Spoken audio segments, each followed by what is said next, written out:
Aujourd'hui, je vais vous partager ma méthode concrète, celle qui m'a permis de vivre de la sous-location. Donc si tu es salarié, que tu veux dégager un complément de revenu ou même à terme partir de ton travail pour vivre de la sous-location, tu es au bon endroit. Si c'est par curiosité, ça risque d'être très long. Du moins, je vais te donner toutes les informations, surtout du concret et avec ce que j'utilise personnellement. On ne va pas trop traîner, je vais vous présenter ça rapidement. Donc cette vidéo, c'est ce que je disais, elle est pour vous si vous voulez générer des revenus passifs. Je vais prendre le stylo. Si vous voulez générer des revenus passifs, vous lancer en immobilier sans les banques, puisque ça ne nécessite pas de crédit. C'est quand même ça qui est fou, pour se lancer en immobilier sans crédit. Si vous êtes prêt à lancer votre activité également de sous-location, la méthode la plus efficace pour faire vos premiers 1 000 € par mois de bénéfices, elle est ici, je vous la partage, c'est celle que j'ai utilisée. Effectivement, tu ne seras pas forcément concerné si tu veux acheter un immeuble ou t'endetter sur 25 ans. Si tu cherches à avoir beaucoup d'employés dans ton business, ce n'est pas non plus la bonne chose. Si tu n'es pas prêt à faire des efforts, ça ne servira à rien puisque ça demande quand même un petit peu d'effort au début. Enfin, si tu rêves de devenir rentier en 2 semaines sans rien comprendre, je pense que tu as assez de vendeurs de rêves sur Instagram, tu peux fermer cette vidéo. Donc ma méthode, c'est la méthode M3, mission sous-loc. Et en fait, concrètement, qu'est-ce qu'on va faire? Je vais vous accompagner à créer votre entreprise, chercher votre premier bien, obtenir vos premières réservations sur Airbnb et optimiser l'annonce. Et enfin, automatiser tout ça pour que ça vous prenne le moins de temps possible et que vous puissiez continuer à travailler. C'est ce qui permet ensuite de faire donc son choix. S'entraîner. Hop, je vais enlever le stylo. Donc le lancement de l'activité, c'est ce que je vous ai dit, la première chose qu'on va faire, c'est donc créer notre micro-entreprise. Donc c'est assez simple, il suffit d'aller sélectionner le bon code APE, vous pouvez le faire tout seul de votre côté. En 1 heure grand maximum, même si vous n'êtes pas familier avec les sites de l'État, c'est fait. Je vous accompagne là. Ensuite, on va créer donc la structure administrative qui a été faite, également la documentation commerciale, carte de visite, flyer. Tout ça, ça va être dans l'objectif de pouvoir accéder à la prospection avec des éléments de confiance pour le propriétaire. Vous pourrez aussi mettre en avant que comme vous avez créé votre micro-entreprise, votre responsabilité civile est engagée. Contrairement à des personnes qui ont une SASU ou une vraie société à proprement parler, là, la responsabilité civile n'est pas engagée. Donc, ça donne une condition de plus pour convaincre le propriétaire. Ensuite, on va partir rechercher le bien qu'on va donc louer à un propriétaire, lui payer son loyer récurrent pour ensuite le mettre en Airbnb. Dans la prospection, je pose bien ça, c'est très clair ce qu'on va faire. On l'explique au propriétaire, il n'y a rien de caché, il y a tout qui est légal, on a un bail dérogatoire qui va nous permettre également d'amener les bons arguments et de cadrer cette activité-là. Si vous voulez le bail, je vous propose de prendre un appel. Vous avez le rendez-vous Calendly, le lien Calendly juste en dessous pour prendre un appel avec moi et pour que je puisse vous accompagner. Et dans l'accompagnement, je délivre donc notamment le contrat qui vous permettra d'aller directement faire vos prospections. Ça permet d'économiser souvent les 800 €, 900 € d'un avocat. Et en plus de ça, il y a des avocats qui font un travail qui est misérable. Donc vous êtes sûr d'avoir quelque chose qui permet d'exercer sans problème. Passons, pour la recherche du bien, on va aller sur il va y avoir 3 canaux qui vont être principaux. Tout d'abord le Bon Coin, premier site d'annonce immobilière, donc démarcher ceux qui cherchent des locataires, c'est toujours une bonne chose.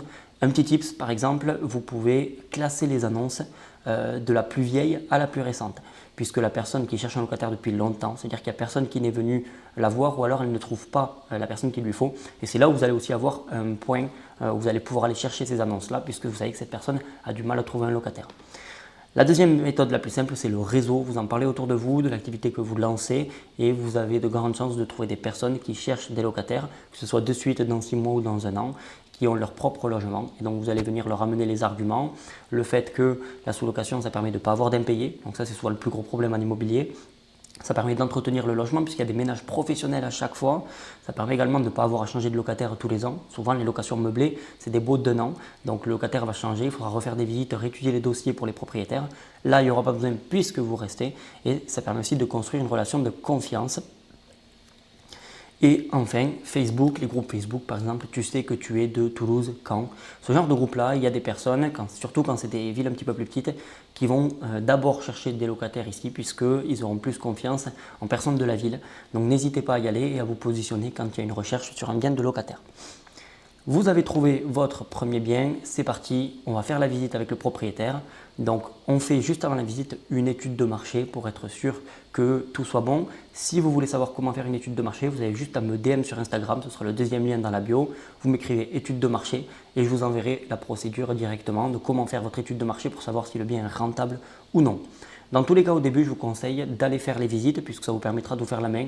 Même si vous savez que le bien ne va pas être rentable ou que vous n'allez pas l'exploiter, allez-y, ça va vous permettre de vous faire la main et surtout d'y aller sans pression. Ce sera utile pour le moment où vous aurez le bien qui sera super important. Donc on fait notre signature avec le propriétaire, on va venir préparer le bien, c'est-à-dire le décorer, faire le gros ménage pour pouvoir accueillir les premiers voyageurs, assurer l'entrée autonome des voyageurs pour qu'ils puissent entrer sans qu'on ait besoin nous de remettre les clés. Donc c'est toutes ces choses-là, la préparation du bien et surtout les photos professionnelles qu'on va utiliser pour l'annonce Airbnb une fois qu'il est prêt. Alors là, je n'arrive pas à décaler, je ne sais pas pourquoi. Donc la préparation et la décoration, ça devait être surtout ça que j'avais noté.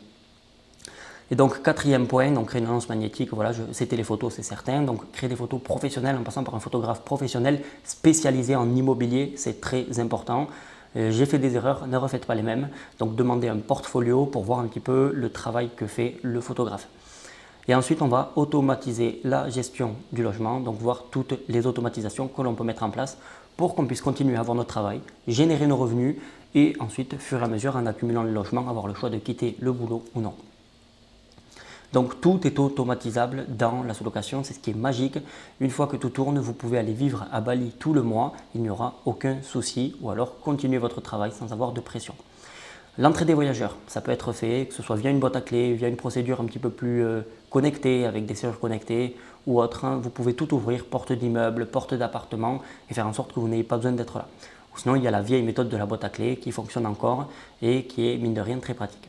Ensuite, les messages avec les voyageurs, vous pouvez avoir des Albert SAV qui sont des sociétés à qui vous allez déléguer toute la gestion des échanges des messages avec les voyageurs. Je trouve que c'est un peu cher personnellement pour ce que c'est. Je peux vous